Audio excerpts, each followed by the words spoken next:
Taktika ng UST para ma-upset ang Lasal ilalabas na.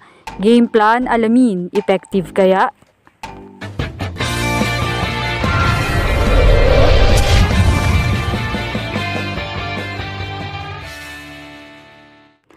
Matagal-tagal na ring hindi napapasakamay ng Espanya ang Corona mula noong 2010 kung saan ito ay huling championship title nila kontra De La Salle Lady Spikers sa women's volleyball.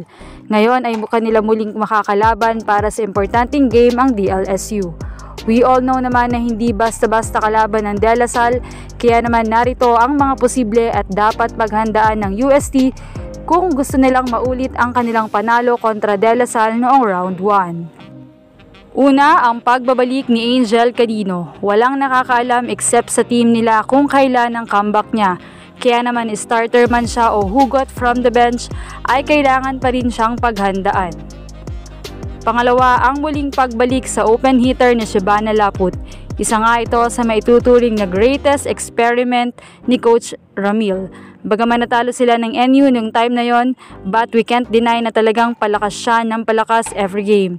Threat talaga sa kahit saan siyang posisyon, kaya dapat paghandaan sa open at opposite side.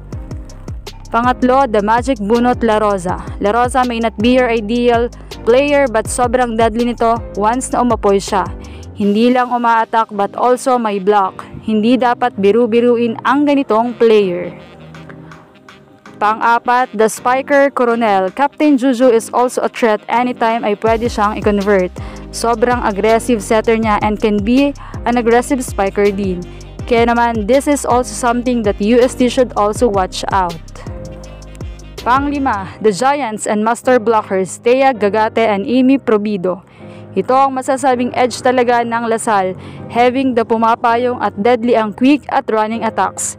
Kaya naman kailangan makipagsabayan ng UST dito upang hindi sila maligwak. Everyone might say that UST have that Pipito na kayang-kayang sumalo ng palo nila at for coverage.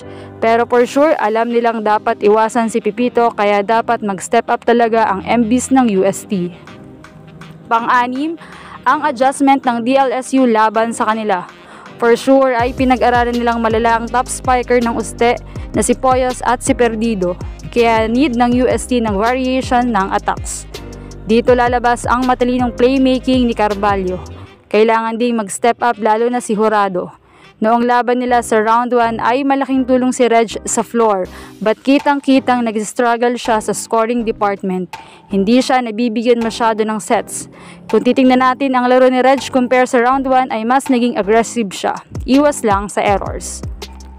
Pang-pito, make the MBs activated. Kailangan talaga mag-step up sila. They can be deadly too. Kapag nag-iinit sila, for sure they can contribute not just in defense but also in offense. Kailangan ma-activate sila ni Cassie Carvalho. Pang-walo, Abellana can be a good starter. Pwedeng pang-substitute kay Jonah kung bantay sarado at hirap itong si Jonah ang makascore.